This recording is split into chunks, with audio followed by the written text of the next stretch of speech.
देख रहे हैं भारत जन की आवाज। सूबे में जब योगी आदित्यनाथ की सरकार बनी थी तब सूबे के मुखिया योगी आदित्यनाथ ने बहुत ही कड़े शब्दों में कहा था कि गुंडे माफिया प्रदेश छोड़कर चले जाएं, नहीं तो उनकी एक ही जगह है जहां शायद कोई जाना नहीं चाहता है।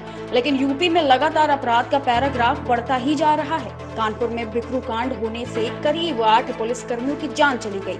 इसके बाद गाजियाबाद में पत्रकार की गोली मारकर हत्या कर दी गई। वहीं फिर कानपुर में एक युवक का अपहरण होता है। अपहरणकर्ता उसकी हत्या कर देते हैं और पीड़ित परिवार से 30 लाख की फिरौती मांगते हैं। पीड़ित परिवार का आरोप है कि पुलिस की मौजूदगी में 30 लाख रुपए की फिरौती भी दी गई थी। बावजूद इसके पीड़ित परिवार को न ही युवक जिंदा मिला और न ही उसके पैसे वापस हुए। हालांकि घटना की जानकारी मुख्यमंत्री योगी आदित्यनाथ को होने पर तत्काल प्रभाव से एसपी अपर्णा गुप्ता सहित कई कर्मचारियों को सस्पेंड कर दिया गया। घटना के बाद से यूपी में सियासत तेज हो गई है। पूर्व मुख्यमंत्री अखिलेश यादव को घटना की जानकारी होते ही पीड़ित परिवार को 5 लाख रुपए की आर्थिक सहायता दी गई। वहीं कानपुर देहात के मोहम्मद अख्तर समाजवादी पार्टी नेता ने यूपी में लगातार हो रही हत्याओं को लेकर योगी सरकार पर आरोप लगाया है कि उत्तर प्रदेश में जंगल राज कायम है। उन्होंने कहा कि यूपी पुलिस से अब भरोसा उठ गया है। सुनिए क्या कुछ कहा मोहम्मद अख्तर ने। क्या परिचय आपका? समाजवादी पार्टी कानपुर देहात से मोहम्मद अख्तर।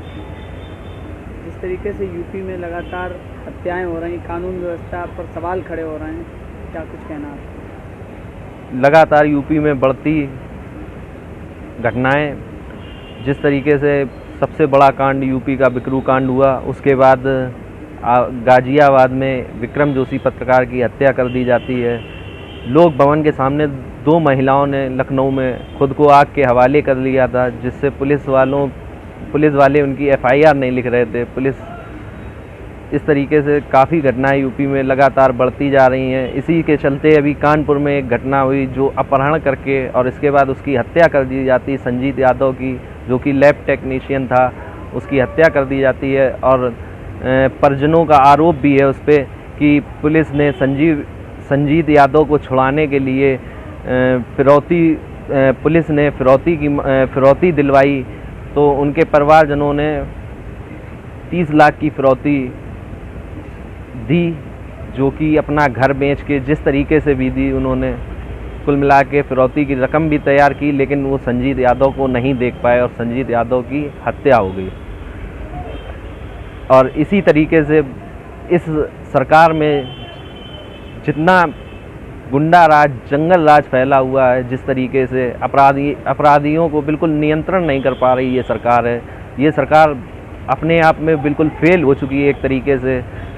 और समाजवादी पार्टी की तरफ से समाजवादियों की ये मांग है कि उस परिवार को कम से कम 1 करोड़ रुपए का मुआवजा मिलना चाहिए और परिवार में एक सरकारी नौकरी मिलनी चाहिए। जिस तरीके लगातार ये घटना हुई है, हमारे जब वो दौर याद आता है जब इस प्रदेश में माननीय अखिलेश यादव जी की सरकार थी। घटना शायद 14 मार्च 2016 की है, जब हमारे राष्ट्रीय अध्यक्ष जी माननीय अखिलेश यादव इस सूबे के मुख्यमंत्री हुआ करते थे और आगरा में एक किडनैपिंग हुई थी। तो उन्होंने तुरंत उस समय के डीजीपी जावेद अहमद को तलब किया और आगरा एसएसपी से रिपोर्ट पूरी तैयार करवाई और उस पर खुद उन्होंने मॉनिटरिंग की थी और डीजीपी साहब से कह दिया था कि मैं 17 तारीख को आगरा आऊँगा, उससे पहले मुझे वो बच्चा जो किडनैप हुआ था वो मुझे मौजूद चाहिए। और इसी तरीके से उनका कार्यकाल शानदार रहा। 16 तारीख को पुलिस ने बच्चे को अपने गिरफ्त में ले लिया। यादव की हत्या हो गई, इस पर समाजवादी पार्टी की तरफ से क्या कुछ? ये अत्यंत दुखद घटना हुई है और समाजवादी पार्टी की मांग है कि परिवारजनों को 1 करोड़ रुपए का मुआवजा और किसी एक व्यक्ति को सरकारी नौकरी दी जाए।